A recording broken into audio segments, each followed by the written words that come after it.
Hey, what's up guys? Today I'm going to be taking a look at the Contour Plus 2 action camera. I've had this camera for about a year or so, and I want to share with you my thoughts on this particular camera, what it's good at and what it's not good at. Of course, there have been plenty of reviews already done out there on YouTube that talks about the technical specifications of the camera, and of course there have been unboxing videos as well, so I won't be going into that myself. I'll be talking mostly about how I feel this camera is best used in and what it could have done better. So the Contour Plus 2 goes at 1080p at 30 fps at the most, 720p at 60 fps, and 480p at 120 fps. I will probably be leaving a description below, and as well as some links on the video itself where you can click and follow the link to my other videos where I'll show you maybe about a 30-second shot of the respective resolutions at 30 fps for 1080p, 60 fps for 720p, and 60 fps for 480p. But I believe YouTube does not show 60 fps for the 480p version, so you might have to contend with the 30 fps. Over here there is an internal microphone. The quality is pretty garbage. If you follow the link into my other videos, you will be hearing it. Okay, so over here there is a little rubber tab that covers up the external mic. This mic is a 2.5mm jack, and it is utter garbage because, well, we all know that most microphones that we use today for recording on the computer or stuff like other action cams, major action cams, they use 3.5mm, and the thing is, this one uses a 2.5mm. If you do not have a 2.5mm microphone, you will have to buy an adapter from Contour separately, which is quite ridiculous, because how many of you actually keeps a 2.5mm microphone at home? The second thing about this microphone port is that it is loose. Okay, it doesn't sit well with even that adapter that is provided by Contour.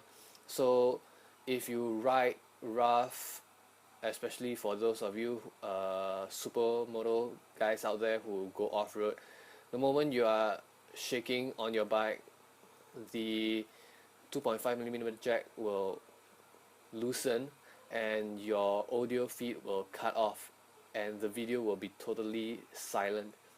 And it has happened many times to me as I was vlogging, and it annoys me to no end that this kind of thing happens. So over here you have your external battery. Flip it open, it pops out like this. The battery lasts about 2 hours on 1080p at 30 fps, which is not exactly a lot, it's really average, but compared to other action cams like the GoPro, it is quite comparable or slightly even better. Over here you have a switch that you can switch between two preset configuration based on your settings. You have to download a application from Contour where you will set position 1 and 2 separately with different kind of settings. And so for example, if you want position 1 to be for your daily use, low battery usage, you can make it 480p at 30 fps or 60 fps, and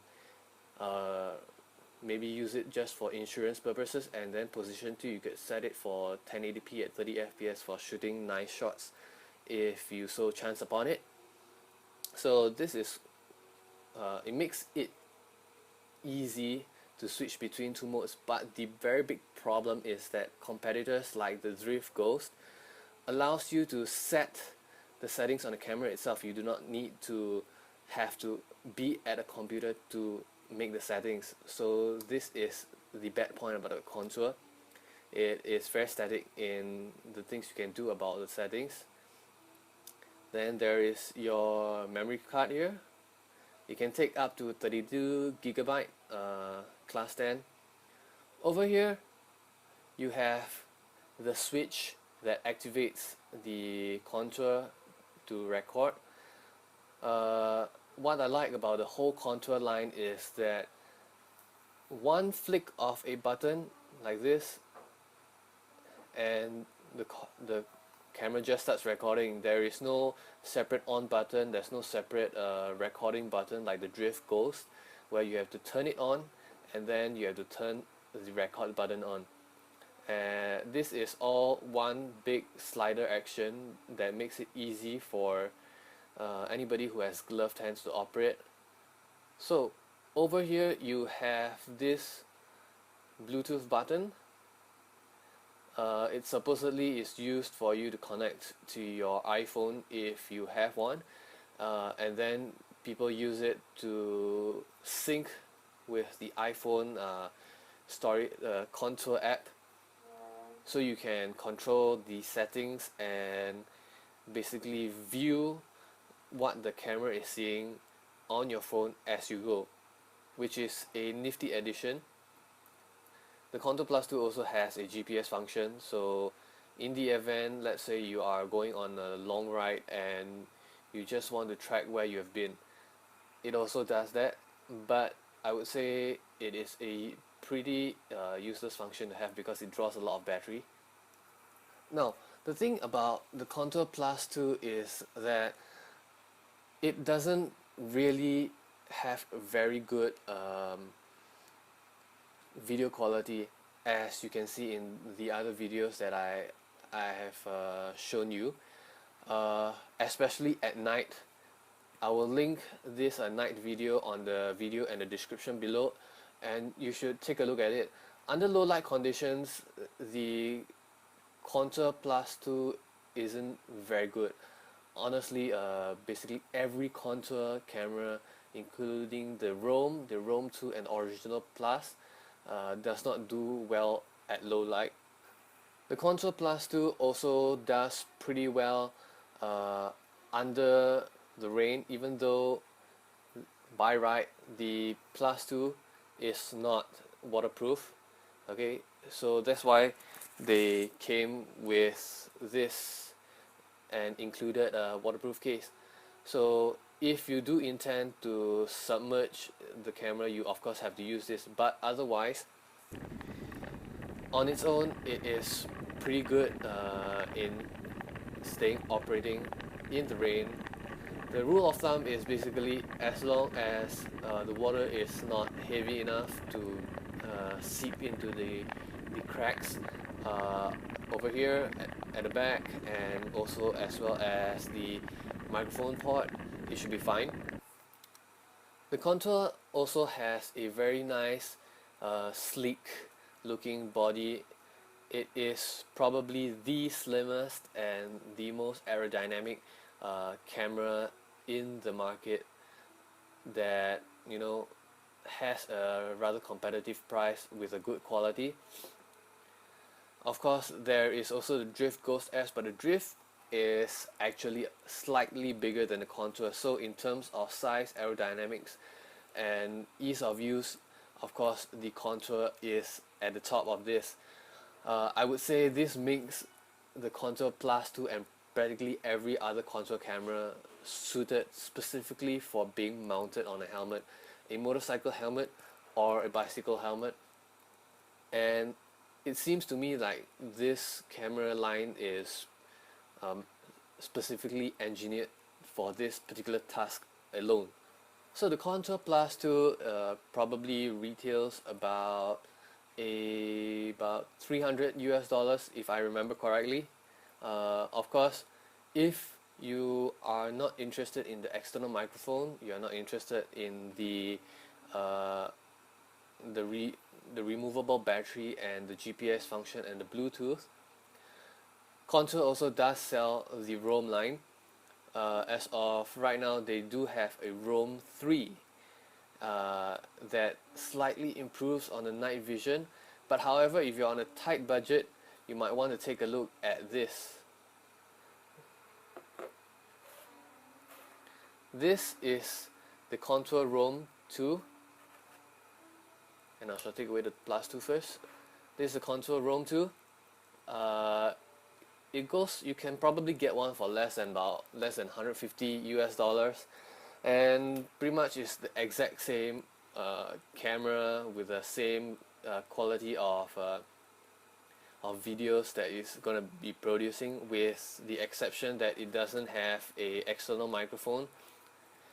It also does not have a removable battery, and of course it does not have a Bluetooth or a GPS functionality for any of you who is going to be out there doing some, touring and then keeping track of your location. It has none of those. This camera is a no-frills model, and I would say that unless you are someone who is vlogging, this Contour the Contour ROAM2 is more than enough for anything that you are going to do. In fact, if you were to submerge this camera in water, it would do exactly just fine. It is actually waterproof, up to about a meter or so, or 10 meters, I can't remember, I have to go and look it up. So comparing the Contour Plus 2 and the ROAM2 side by side, you will notice that the Plus 2 is slightly bigger, just ever so slightly because of its battery. Both the ROAM2 and the Plus 2 and pretty much the rest of the Contour line of cameras allows you to turn the lens around to fit the angle that you're viewing, because some of you are going to be mounting the camera this way and you'll need the lens to be vertical instead of horizontal so that you're going to be taking a proper video. So if any questions, please leave them in the comment section below, and I will try to answer them to the best of my abilities. Thanks for watching, and I'll see you next time.